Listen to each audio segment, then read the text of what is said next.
You'll recall that this course has already had 2 lectures. This is the third, and we have 10 more to go to get through the kind of basic material towards a new approach, a semiotic based approach to languages.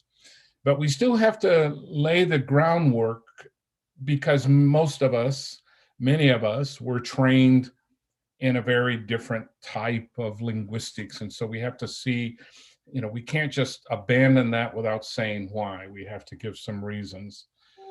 So let me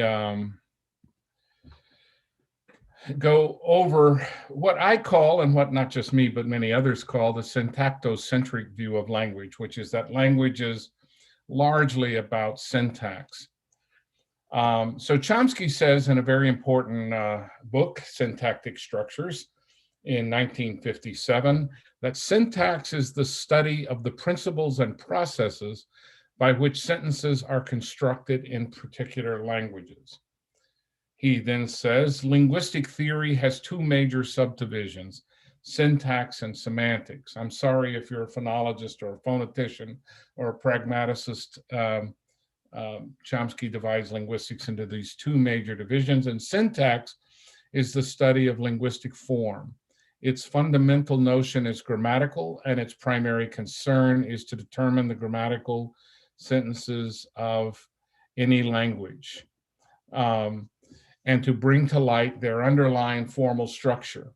The goal of syntactic theory is to show that the complexity of natural languages, which appears superficially to be so formidable, can be analyzed into simple components. This is a standard goal of most sciences, to take the complexity, or what Charles Sanders Peirce calls the manifold of impressions, and bring them down to some sort of simplicity. And we'll want to do the same thing in a semiotic perspective as well.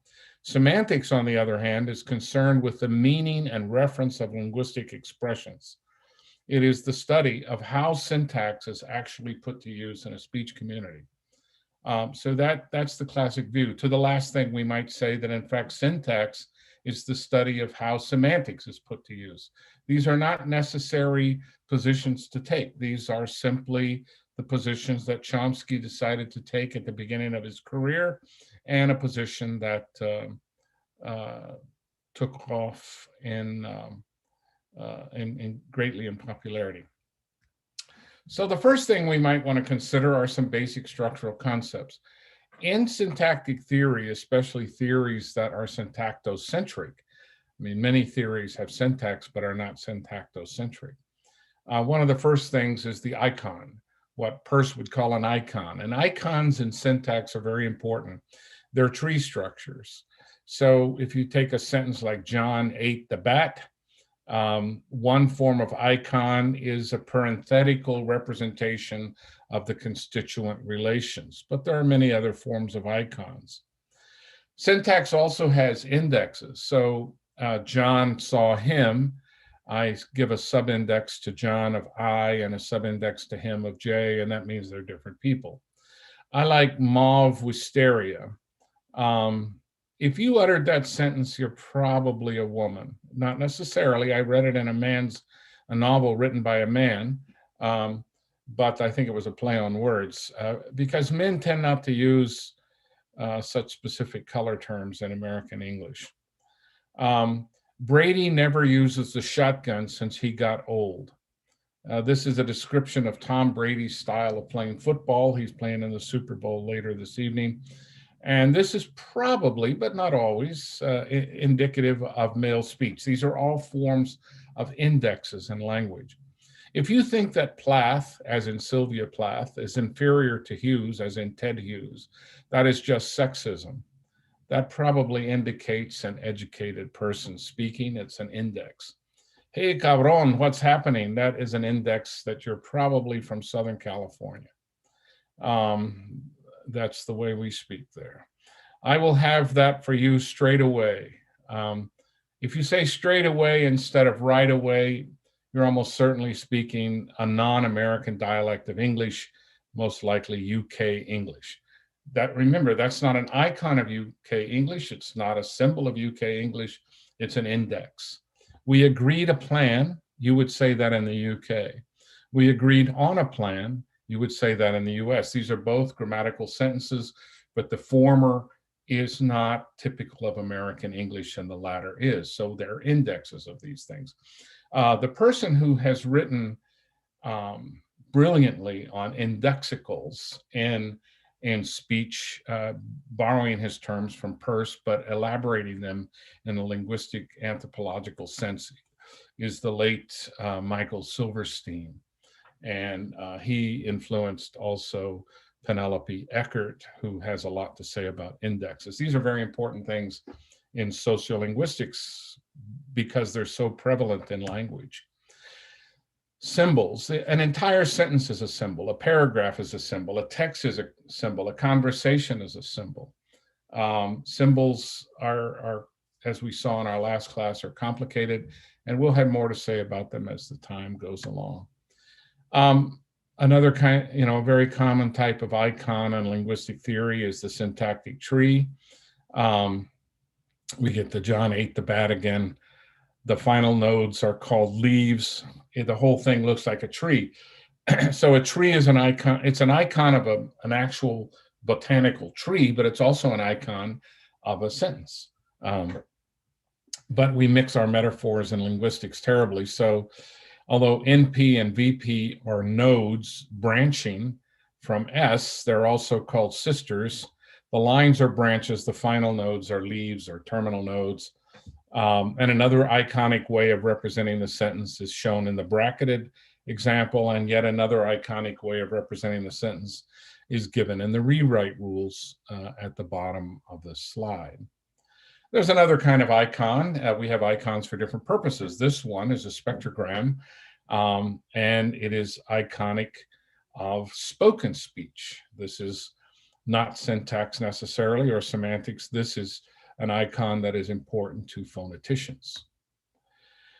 In a very important book written in 1984, Terry Langdon and Paul Postal, two of the best syntacticians of their generation, they wrote the book Vastness of Natural Languages. And here's what they argue. This monograph argues that the collection of sentences comprising each individual natural language is so vast that its magnitude is not given by any number, finite or transfinite. This means that natural languages cannot, as is currently almost universally assumed, be considered recursively enumerable or countable, denumerable. It then follows that there can be no procedure, algorithm, Turing machine, or grammar that constructs or generates all the members of a natural language. They allow for two possible exceptions. The pair grammar theory of David Johnson and Paul Postal, two good friends of mine, and Roland reference grammar by another good friend of mine, Robert Van Valen. These are the only two non-constructive theories that they believe can actually come to grips with the vastness of natural language.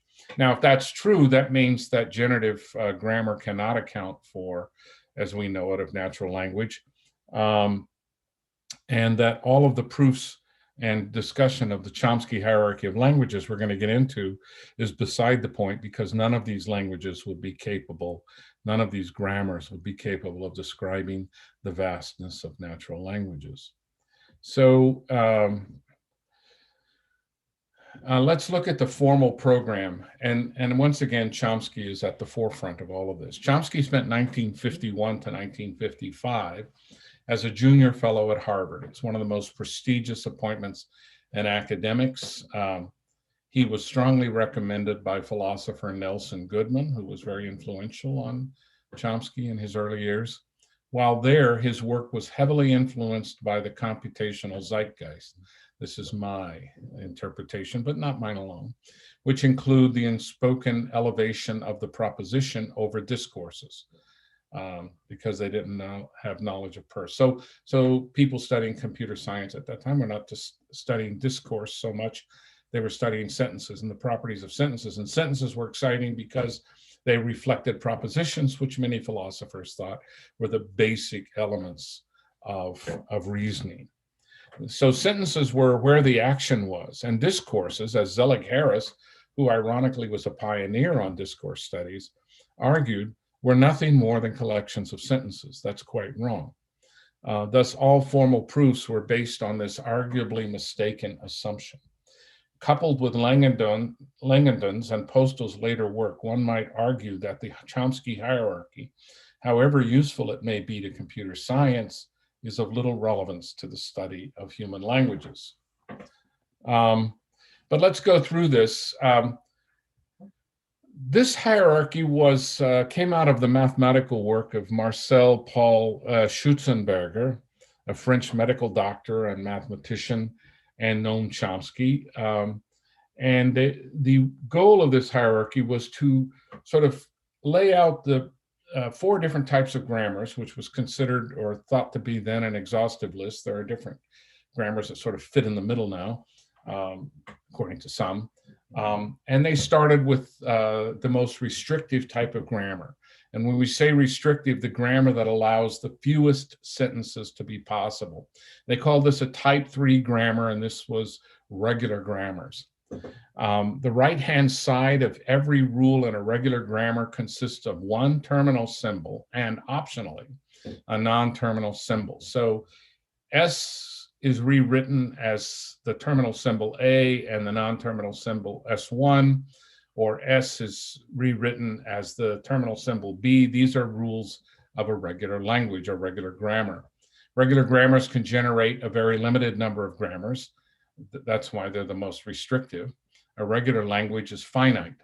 So one thing regular grammars cannot generate are sequences like AB followed by, or AABB or AAABBB.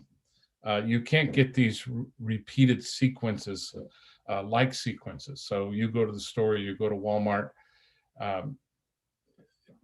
that's not even possible as a list in a regular grammar. But notice that if S is not the start symbol, and we took a start symbol, something like D for discourse, then you could generate by a regular grammar. You go to the store, then the sentence, you go to Walmart, and then the discourse puts them together so that it's just fine. So once you start to admit discourse into this, forgetting Postal and Langdon's objections about the vastness of natural languages, once discourse starts to come into this, a lot of this is beside the point, because any of these can be embedded into a discourse. Any of these grammars can generate sentences which can be embedded into a discourse and interpreted in such a way as to account for recursion. This is part of the biggest lesson that we have to learn from, for example, Peter Ha.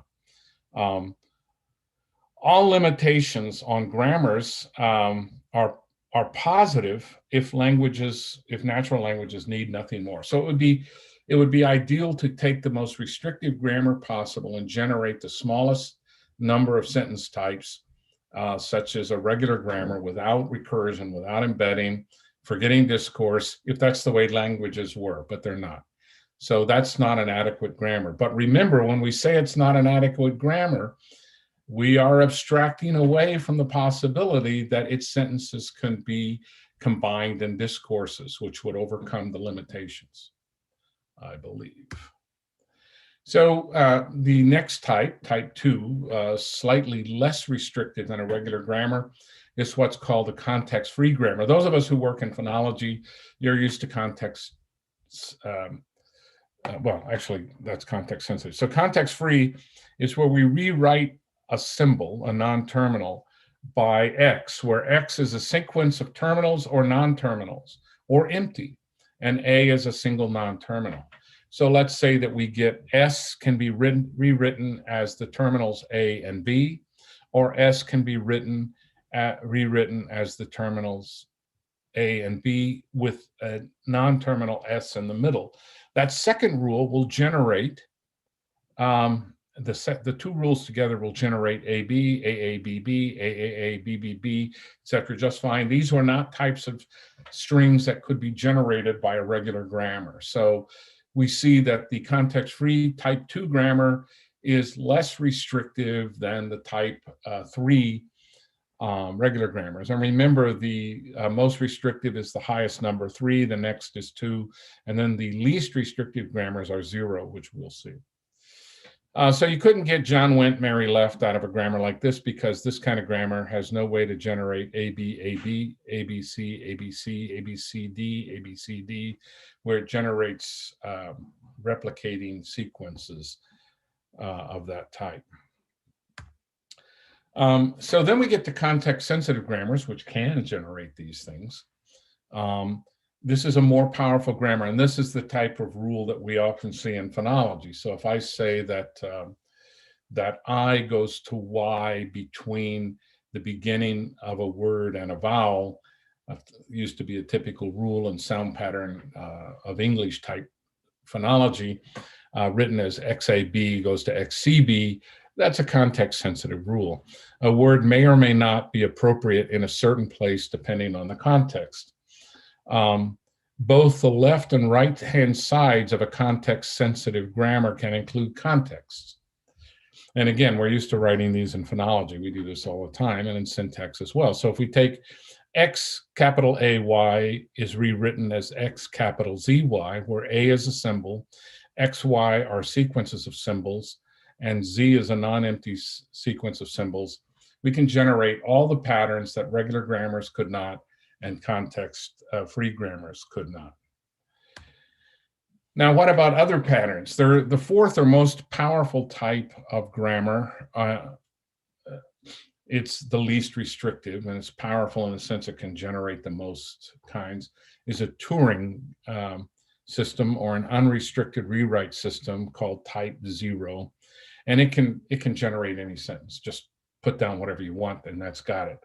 The problem with that is it doesn't predict anything, because if every sentence can be generated by your grammar, grammatical or ungrammatical, all sentences, there's no patterns that are ruled out, your grammar's not doing any work for you. It's just not predicting anything. This is how the criticism of Stan Peters and Ritchie, a very famous 1973 paper, was so devastating to the transformational generative program. Their quote, the name of their paper was on the generative power of transformational grammars. And they put it like this: the first result of our research is that despite the linguistically motivated complex restrictions placed on transformational grammars, every recursively enumerable set of strings is a transformational language. That means any string of words can be generated by a transformational grammar. And if that's the case, which they proved that it was, then transformational grammars do not describe anything. And so you find a lot of work since '73 trying to answer this objection. So Chomsky's famous paper in 1976, 73 conditions on transformations, 76 conditions on rules of grammar. These are attempts to answer this this objection. And again, placed in the context of the Langdon and Postal problem of the vastness of human languages, none of these grammars is really capable, not even a Turing system, of accounting for denumerable sets of strings as they claim languages are. Well, what is common to regular grammars, context-free grammars, context-sensitive grammars, and Turing grammars, Turing machines, is the S as the start point. This is not a necessary assumption, but it was the assumption of the day in computer science. It was Chomsky's beginning assumption, and this has been a perennial problem in linguistic theory. If I start with S, there's nothing is higher than this rewrite rule. S is rewritten as whatever. This means that S is the highest level at which all things must come together. A story or conversation by this is simply a sequence of sentences, iterating S's, as it were. And that was, to a large degree, Zelig Harris's view. Chomsky never talked really about discourse. And in fact, we don't actually see many serious studies of discourse until the really late 50s and early 60s coming out of research on South American Indian languages. So, for example, there is a paper in language by James Laureate and Barbara Hollenbach, two friends of mine from SIL days, on Shipibo, a language of Peru, in which they show how paragraphs are marked in that language. If there are paragraphs and they're not just simply iterations of sentences, then this means that sentences are constituents of discourse. And this paper was very important and launched with certain, to state this with a certain degree of hyperbole, which is how I learned it in graduate school, the discourse revolution. I don't know if many people know if there was a discourse revolution. It's sort of like the folk music revolution of the 60s. There were a few folk singers, but hardly a revolution. Rock and roll won hands down. It's crucial in this kind of model that there's recursion at the sentence level. This is one of Chomsky's assumptions from the early days. And it's not merely recursion in the language as a whole or the brain. So you couldn't have non-recursive sentences and have a recursive discourse arrangement of sentences and then say the language is recursive in Chomsky's theory. I gave a paper on this, which I never published several years ago, called Finite Syntax in a Non-Finite Language. When we look at the syntax starting with S's, we see a finite syntax. But when we look at structures of discourses, we see a non-finite grammar, a non-finite language. One problem with the S starting node is that it restricts the grammar to a lower node. So it's like if S's are just constituents of discourses, then to build a theory of grammar based only on S's is conceptually identical to building a theory of grammar based on noun phrases or verb phrases. We're simply taking some low-level constituent and building our theory around that instead of taking the highest level constituent. So this gets us back to a proposal from the late 40s and 1950s, even predating syntactic structures, by Kenneth Pike, who was my first linguistics professor. Wait, before we get into that, I want to just reiterate the importance of recursion for sentences. So Hauser, Chomsky, and Fitch, in a 2002 article on page 1573 of the journal Science, said, in fact, we propose in this hypothesis that the narrow faculty of language comprises only the core computational mechanisms of recursion as they appear in narrow syntax and the mappings to the interfaces. So it's crucial that not only is recursion central to sentence level syntax, but sentence level syntax just is language. So this definition has no way to contemplate the idea that there could be a finite, or let's say there's a grammar that can, language that can be described by a regular grammar, but then the regular grammar generated sentences are embedded into a recursive discourse so that the language as a whole comes out to be recursive, even though the sentences are not. This is not contemplated in this definition. There's no way to, there would be no way to account for such a system. And I've argued that many natural languages are exactly that kind of system. But this, of course, is limited to sentences, undercutting, vitiating the usefulness of this work by Hauser, Chomsky, and Fitch. So what is recursion? I've talked about it. I mentioned it a few times. The most important, the simplest definition is it's an operation that applies to its own output. So when if we have a rewrite rule, S goes to NP VP, and then under that we have a rewrite rule, NP goes to S N, where, so for example, there's a relative clause built into the noun phrase. That's recursion because S applies to its own output. It appears on both the left and the right-hand sides of the arrow. So if you want to know if a set of rules is recursive, do you see the same symbol on the left side and on the right side of some other rule? I mean, they don't have to be straight across from one another, but if on the right side, the outputs of a rewrite, you get something that also was the input on the left-hand side, then it's a recursive system.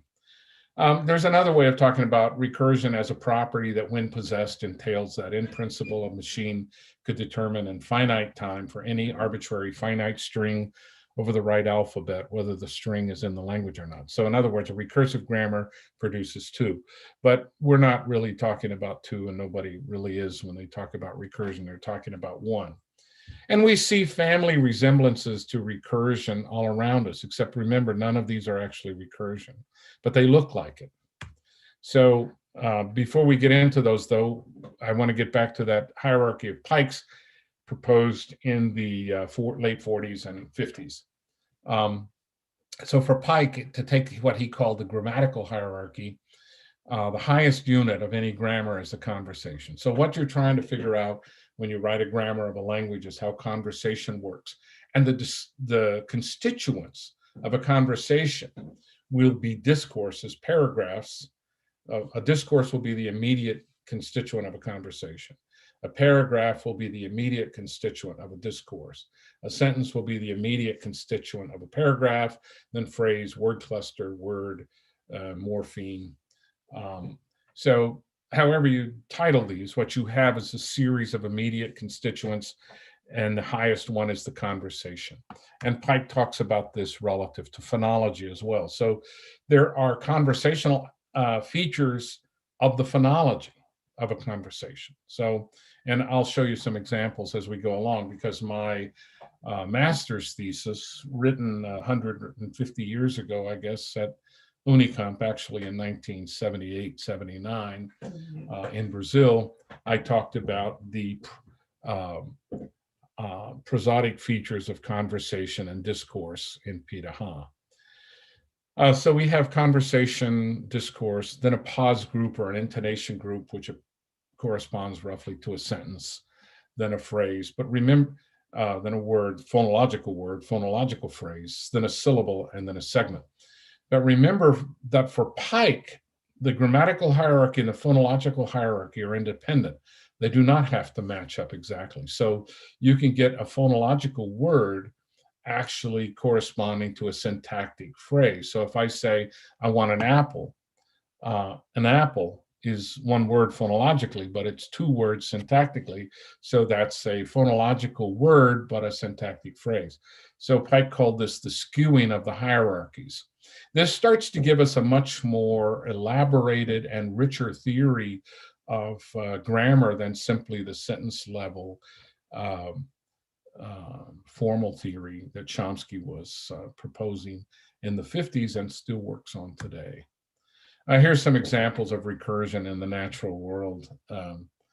Little Matryoshka doll, and then this famous advertisement for Drosti Cacao with lots of recursion in it. And there's recursion in the natural world. I like this picture of a baby inside, one human inside another human, and not eaten, presumably, but a woman is pregnant. So these are all examples of potential recursion, but remember, they're just embedding. Recursion is not simply a matter of one embedded sentence, one sentence embedded another, or two, or three, or four, or five. Recursion means you can just keep going. And if you can show an upper limit, that's not really recursion. Now, here's a sentence that I've long considered to be of a very important type, which I'm hoping somebody will agree with me one day.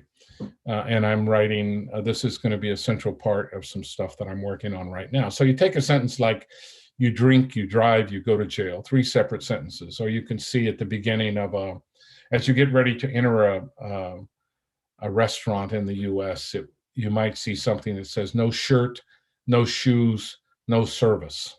So these are separate utterances. These 3 up here at the top could be generated by a regular grammar, but we do not interpret them as separate sentences. We interpret this as, if you drink and you drive, then you go to jail. We interpret these 3 separate sentences that could have been generated by a regular grammar as though they were generated semantically by a context-sensitive grammar, And so the interpretation is more complicated than the surface syntax. And that's an example of how a discourse can be interpreted as involving semantic embedding with no syntactic embedding. So there's no syntactic recursion or embedding in those three sentences, but they are interpreted with semantic embedding. So this is the compositionality. The compositionality of these three sentences is basically at a level higher than the sentences. So if you believed, as many people do, that compositionality is at the sentence level, such as Richard Montague, and you built your semantic projections up from the syntax, you really wouldn't have a way to interpret this as its story. There's no way to interpret this. But of course, we interpret it very easily. It's a compositionality at the level of the discourse with non-recursive sentences. So I have argued in many publications that recursion is vital, but it's a property of general intelligence frequently found in grammars, but not necessarily. And when I say grammars in the traditional sense of sentence level grammars, I don't think there's probably a language in the world in which recursion is not found at the level of the discourse. So if Chomsky said recursion is a fundamental property of the discourse, he and I would be in complete agreement. But since the discourse doesn't exist for him, it has no theoretical status in any of his theories, he can't say that. So what did Hauser, Chomsky, Fitch mean? Well, when they talked about recursion, did they mean a very specific type of recursion called merge, or do they mean more general recursion? This has led to a lot of debate. Chomsky claims now that he meant merge, but the words actually don't support that. So let's read what they actually said in their science article. There are many potential senses of the term recursion, so it is vital to understand what they had in mind. This is what they claim. There is no longest sentence. Any candidate sentence can be trumped by, for example, embedding it in Mary thinks that, and there is no non-arbitrary upper bound to sentence length. This is not a feature of merge per se, because Chomsky himself in more recent work talks about limiting merge in some circumstances. This is the old-fashioned idea of recursion, that it doesn't have to be endocentric or binary, which are features of merge. It just means that it produces, you can add on to sentences without limit. Now, this course is not about Pitaha, even though I will refer to Pitaha on occasion. And the only reason I am mentioning Pitaha today is because it's important to our understanding of sentence grammars and the nature of human languages. People have claimed that if you claim that a language such as Pitaha, let's say, has a regular grammar at the level of the sentence, you're claiming that they're inferior. This simply doesn't follow. And one major reason it doesn't follow is because this makes no claim about their discourses. Their discourses are very complicated and involve lots of thematic recursion and sentences piled up together. And if your theory allows for the sentence to simply be a constituent of the discourse, then a language like Pitaha will be no problem, which has no recursion at the sentence level. But if your theory doesn't allow for discourses and sentences as merely constituents, then you have a serious problem. So the empirical predictions of the Hauser, Chomsky, Fitch claim, which are very important for formal grammars, is that you will not find a language without recursion at the level of the sentence. The locus of recursion in human reasoning is important. At many of the conferences I've been to and a lot of the correspondence I've had with formal linguists working on recursion, it's quite common to believe that recursion is a property of language which seeped into general reasoning, as opposed to the other way around, which is that recursion is a property of general reasoning, which is exploited by languages in different ways. If there's no evidence for general recursion, that is, if sentences have distinct limits, then there's no falsifiable claim made if you claim that the language is generated by recursive grammar. This is the funny thing. You can write a grammar that's recursive. You can, with a recursive system, you can generate just about any sentence. So the fact that you can generate with a recursive grammar a non-recursive language is of some relevance, perhaps mathematically, but it's of no relevance to empirical investigation of natural languages. We're going to talk more about this, but some languages that have been suggested to lack recursion based on existing descriptions are Piraha, Hishkariana, Walbiri, Tewa, Bedouin Sign Language, and no doubt others if they're re-examined from a non-recursion committed perspective. This is one reason that theory is so important. When you're a field researcher and you're getting ready to go up and study the language you've been eagerly awaiting for your entire graduate school, you're going to leave with your head full of symbols, which are categories and statements of the theory that you have studied the longest.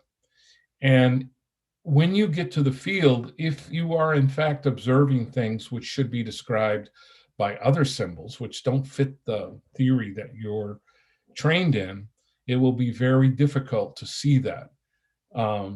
When you have a hammer, everything looks like a nail, that old expression. Or to take Procrustes from Greek mythology, we lay the grammars out on the bed of our theory and then very often chop and stretch to get them to fit the bed of the theory. So it's important that we're well informed about possibilities, and it's important that even if we believe that sentence level formal grammars are the superior grammars in existence, that we are aware of other possibilities. Jeff Pullum, an excellent mathematical linguist, wrote a paper for the Cadernos of Abraling, a publication of Abraling, and a paper he presented in Maceo in, I think it was 2019. And he gave 10 examples of language without any evidence for recursion. So he says, I offer 10 examples in chronological order from the half century before Everett was written. Paavo Ravila, in a chapter contributed to Colander, 1960, makes the following remark about Proto-Uralic and many of its modern descendants. In PO, there was no hypotaxis in the strict sense of the word. These sentences were connected paratactically. In other words, no embedding, paratactic analysis, just like you would expect in a non-recursive language, as I described Piraha. Walbiri, Ken Hale in the 70s did some amazing work in Australia. Ken Hale and I were good friends. I remember a time at Ken's house when my son and I were speaking in Piraha, and Ken Hale and his son were speaking in Walbiri, and we were having a great time listening to each other speak. But Hale drew attention to the fact that relative clauses in Walbiri are not embedded within the noun phrase, but rather loosely adjoined to the clause. In Australian languages, quite generally, the distinction between relative and complement clauses is often unclear. And so is the question of whether there is any true syntactic embedding of finite clauses in Australian languages. Rachel Nordlinger, in a 2006 paper, discusses other languages of this sort. Hishkariana, which was the first complete grammar of an Amazonian language, done by someone who was not only a great friend of mine, Desmond Derbyshire, but who was also on my PhD committee. In 1979, Derbyshire provided a detailed grammar of Hishkariana, a Caribbean language of northern Amazonia, in which he notes that it has no finite complement clauses, no indirect speech reports, and no clause-taking verbs of propositional attitude. Derbyshire says subordination is restricted to non-finite verbal forms, specifically derived nominals or pseudo-nominals that function as adverbials, and compare this to Pavlov's reference to verb nouns. There is no special form for indirect statements such as he said that he is going. There is nothing like that in Piraha either. Piraha is about 800 miles, I think, away from Hishkaniana. Could be more like 1,200. Hishkaniana does have a verb with the root ka, meaning say, just like Piraha, in which the root is ga, meaning say, and these are not related languages. That can introduce directly quoted speech, but that does not involve subordination. The quoted material in a direct speech report is an independent sentence, a sequence of sentences, or some speech in a different language. That's pretty much identical in Piraha. Derbyshire also notes that Hishkariana lacks formal means for expressing coordination at either the sentence or the phrase level. That is, there are no simple equivalents of and, but, or. And that's also like Piraha. Piraha has no words for and, but, or. Tom Givon often makes very sweeping generalizations. I guess we all do at one time or another. I'm accused of that a lot. But he relates the absence of hypotaxis to both diachronic and phylogenetic language evolution. His claim is that diachronically, in extant human language, subordination always develops out of earlier loose coordination. Historical linguists I've consulted with think that always is too strong there. That's an example of a sweeping generalization. But let us say that subordination very frequently develops out of earlier loose coordination. He adds that the evidence suggests that subordination must have also been a phylogenetic process correlated with the increase in both cognitive capacity and social cultural complexity. I disagree very strongly with the idea of cognitive capacity, although I think it could be related to social cultural complexity. If I'm right, Homo erectus spoke languages, had human language. They were certainly cognitively inferior to us, and I don't think that there's any justification in claiming that their languages would have lacked recursion or subordination, because as I'm going to try to argue later today and also in the rest of the course, is that compositionality, which is really where recursion should reside, is a feature of the brain in general, not simply a feature of language. Givon further observes, there are some languages extant to this day, all in pre-industrial illiterate societies with relatively small homogeneous social units where one could demonstrate that subordination does not really exist. I should also say that there are other languages such as Wadi, which is also a very small pre-literate society, or it was when it already had this language. And it has more complex recursive structures than English, I would say, by far. It's an extremely, so there's no one-to-one correlation. You can't simply, to say that a culture is pre-industrial doesn't tell you anything. That's far too broad a generalization. To understand any correlations between culture and grammar, as I argue at length in my book, Dark Matter of the Mind, you must understand that culture in detail and not simply use broad sweeping terms that describe a bunch of cultures. So there's no reason to expect that all pre-industrial societies of social cultural relative simplicity will share grammatical features. They may, but I find it highly unlikely. Somebody asked me once, if Piraha lack of recursion is related to culture, why do we find recursion in other cultures that are similar? Because this whole business of similar cultures is a vast overgeneralization, and it undercuts and denigrates the profound challenge of anthropological study and understanding other cultures. Wargamai, which was worked on by Robert Dixon, Bob Dixon, RMW Dixon, has a section headed in his grammar complement clauses. But if you look at the section in that grammar, his examples are not clearly complements in any usual sense. They are untensed adjunct phrases of result or purpose. There's no evidence in that grammar. And remember, this is not just me saying it, although I've read the grammar too, but this is Pullum. These are all from Jeff Pullum's work. There's no real evidence for subordination, embedding, or a fortiori recursion in those languages. Gavião, which is another Brazilian language, which was discussed by Denny Moore. He discusses the way the Tupian language Gavião uses nominalization as a substitute for what in English might be expressed by relative or complement subordinate clauses, very much as Derbyshire reports for Hishkariana. Pullum says, I find no indications in Moore's work of any possibility of nominalizing further clauses and embedding the results inside such nouns. The same is true for a longer and earlier study, Moore, 1984. There are clear signs in Moore's grammar of paratactic sequences of verb phrases in a manner reminiscent of apposition, but I see no instances of finite subordinate clauses. So Gavillon also shows no obvious evidence for subordination, and in fact fits a general pattern of Amazonian languages, which is a pattern that unfortunately has been missed because people have tried to fit these languages into a particular formal syntactic model.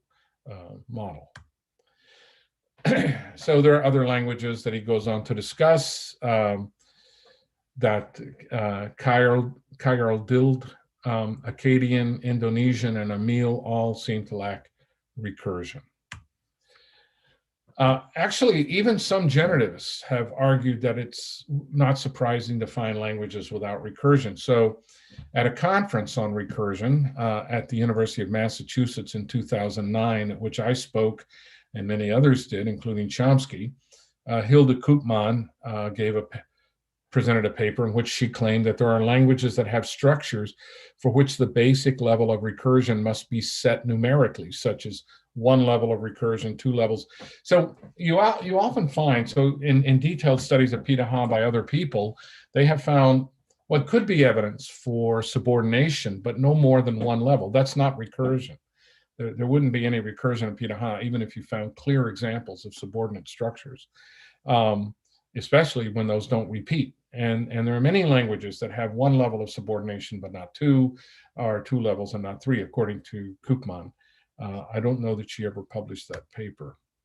Now, if we go back to our friend Charles Peirce, discourses and arguments follow from his theory as types of signs. He would never restrict signs to propositions. So the proposition, although it held a special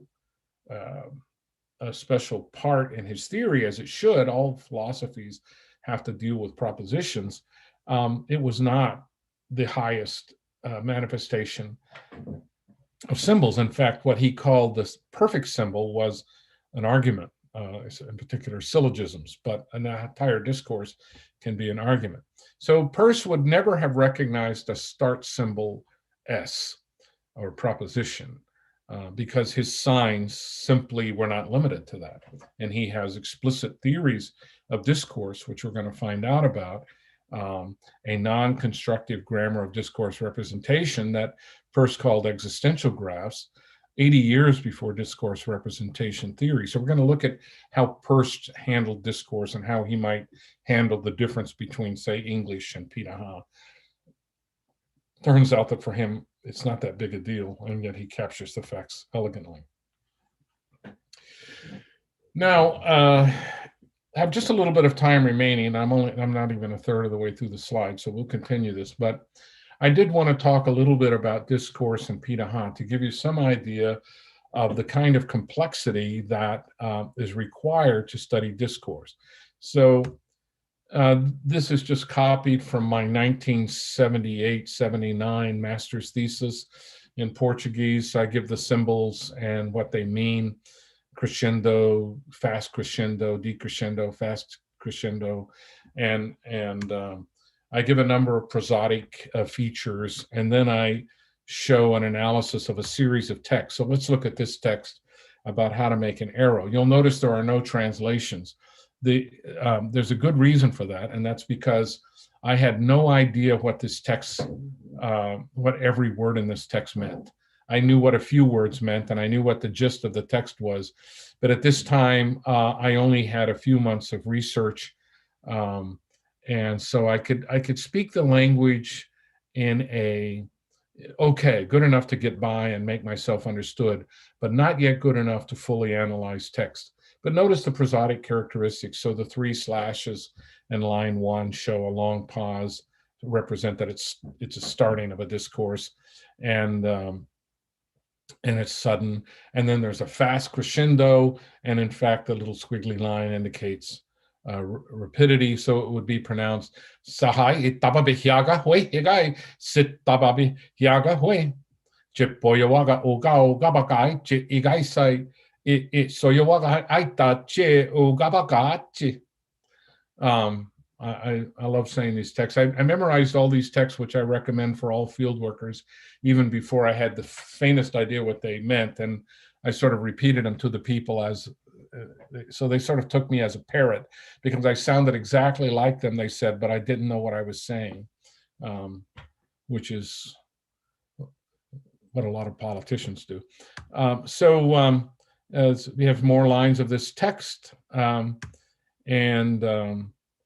it has, I think, 24 lines. So it gets to Sabah, Sabah, Sabah, Hai, Sao Piquit, I, Igiai, Igiai means it's over. That means it is combined. It's all over.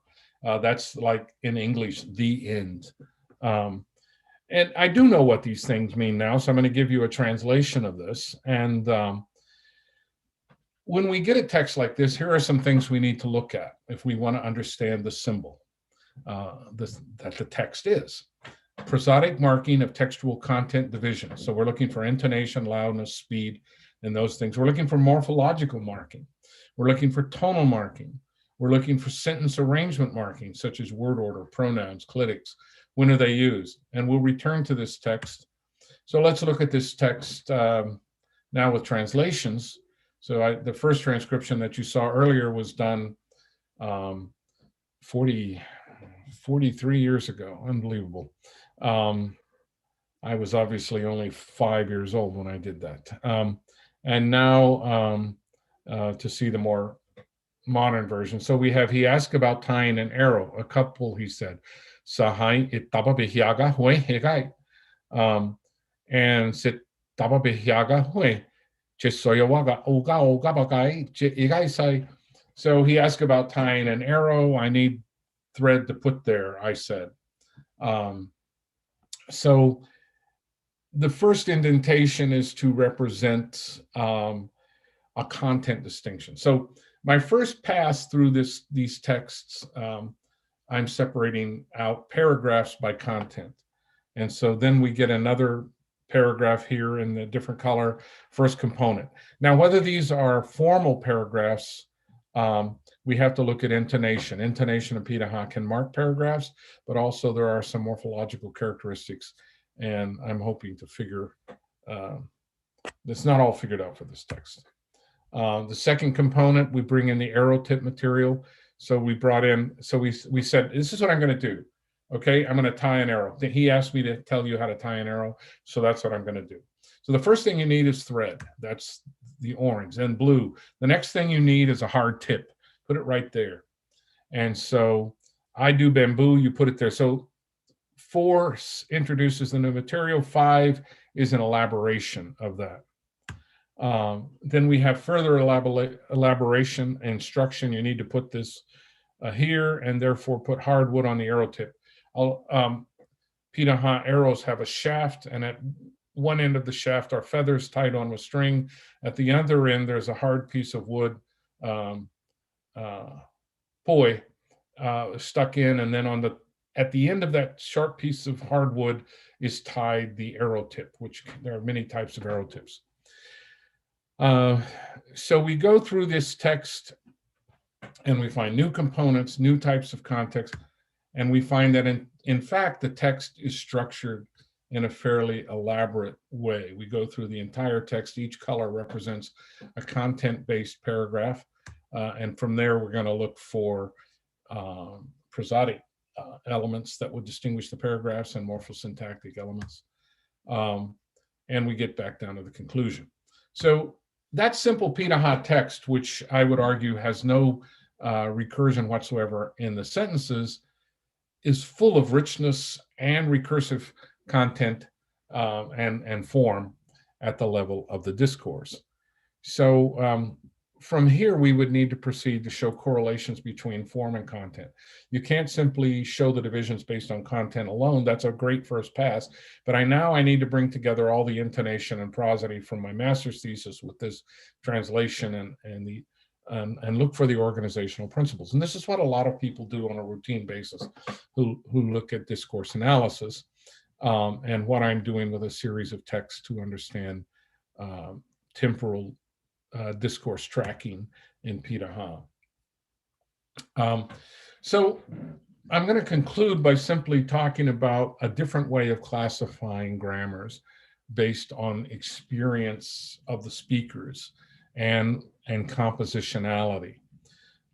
So this is from the paper on archaeology and the origin of language that I sent to you that Larry Barham and I wrote.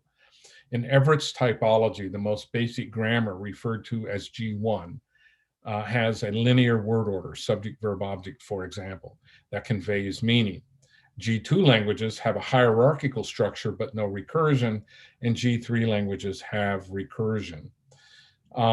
In this hierarchy of grammars, there is no need for a proto-language in language evolution. A G1 language is sufficient to convey nuanced abstract meaning. But this is only true if we also recognize that the first people to speak conversed. They didn't just utter sentences in isolation. They conversed and constructed stories and told each other things. And in that case, you can have any of these three grammars able to communicate anything the others can. This is something that's often overlooked. We think that because a regular grammar cannot generate the range of sentences that a context-free grammar can, that it's somehow deficient. But once you embed it into discourse, it isn't. So a regular grammar would be a G1 language.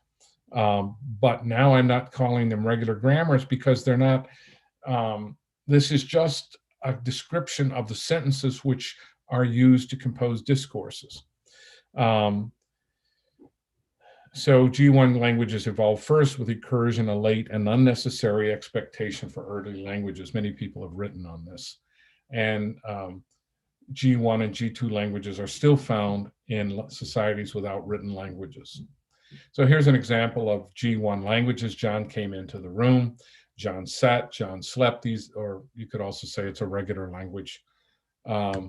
And then a G2 language, which would be a language without recursion. It has embedding, but there's no recursion, nothing. There's no noun phrase inside a verb phrase, no sentence inside a sentence, no verb phrase inside a verb phrase. Actually, this would be an example of recursion. So a G2 language actually wouldn't be able to have this. That's an oversight on my part. So now we have G3 language with recursion. So here you find S, S, S, that's recursion. You find BP, BP, that's recursion. You find, in VP, S, NP, N, VP. So there's recursion in this grammar. But these languages assume discourse and distinct applications of compositionality. So I'm gonna close out today with what I mean by compositionality. The language typology of G1 through G3 assumes that discourse conversational structure is vital for understanding sentences. Sentences are just not even immediate constituents of discourse. They're immediate constituents of probably paragraphs, which are immediate constituents of discourses, which are immediate constituents of conversations. G1 to G3 languages are also based on a particular understanding of compositionality, and this is really what is crucial, and we'll be discussing this more. The basic idea is that a G1 language with no embedding is less syntactically compositional. In other words, you drink, you drive, you go to jail. There's no syntactic compositionality beyond the individual sentence, but you can put them together with a compositionality at the level of the discourse. So we get the interpretation: if you drink and you drive, then you go to jail. So we don't actually have to have syntactic recursion because this compositionality is not limited by the syntax. This goes against what a lot of syntacticians believe, and Monogovian semanticists and others. In a G3 language, compositionality is most overtly constrained by syntax. So one of the reasons Montague thinks that syntaxes and semantics are isomorphic, and one goes from top down and one goes from bottom up. That's one way of looking at it. Another way of looking at it is simply that to take Chomsky's view that the semantics simply interprets the syntax. That only works for G3 sentences, the sentences of G3 languages, but it doesn't help you interpret discourse in any of those languages, and it doesn't help you even interpret sentences in G2 or G1 languages. So compositionality has got to be adjusted so that it goes beyond the level of the sentence. In fact, I would argue that compositionality is simply a general function of the cerebral cortex. It's what we have to do all the time. If you go out hunting with a hunter-gatherer group, you're taking bits of information, indexes from your environment, and you're putting them together into an overall picture. If you are following a recipe, you are engaged in a form of compositionality. If you watch a crime movie where the detectives are all solving a crime, they're using all the different cues and clues to construct a meaning, which is the solution to the crime. So compositionality is just something we're doing all the time. We can't live without it, and it doesn't have to be mapped isomorphically to sentences. It is something we have to be able to get out of discourses, and sentences contribute to discourses. This doesn't mean that each individual sentence is not composed semantically. It is, but then we take those and compose them with other sentences. And if you do that, then you, as we'll see with Peirce's existential graphs and discourse representation theory, and the understanding of languages like Piraha, you are able to get a fully cohesive discourse, whether your language has recursion or not. In fact, recursion at the level of the sentence and compositionality at the level of the sentence just become almost irrelevancies. So I'm going to stop here, and just to recap what we've been trying to do today, and we're going to move quickly off this. In these first 3 lectures, we are trying to say where we have been in linguistics and where the holes are, and that linguistics as we currently know it is simply not capable of giving us an understanding of human language without discourse, without constructions. Formal theories cannot do this. I would argue that role and reference grammar comes close, but still largely limited to sentences, although they're in recent work, Robert Van Balen has built discourse representation theory into his role and reference grammar. And that is a huge step forward. That makes that probably, in my opinion, it has been for some time, the best theory of syntax currently available, because it can also handle syntactic constructions exactly of the type of construction grammar. So role and reference grammar does not suffer from any of these deficiencies. It's only Chomskyan tradition sentence-based grammars that do suffer from these deficiencies. So I'll stop here. If you have questions over the next couple of days, I'm going to be out of town for just over 2 weeks, so I won't be around. If I get access to the internet, I will answer your discussion points. When I get back from this trip, I am not planning to travel again for quite some time, so I would hope to finish out the course just fine without missing any more sessions or more irregularities in sessions like today, offering the course on a Sunday. So thank you very much for your attention, and I'm going to stop the lecture today, and I will simply be on the lookout on the course website for your questions and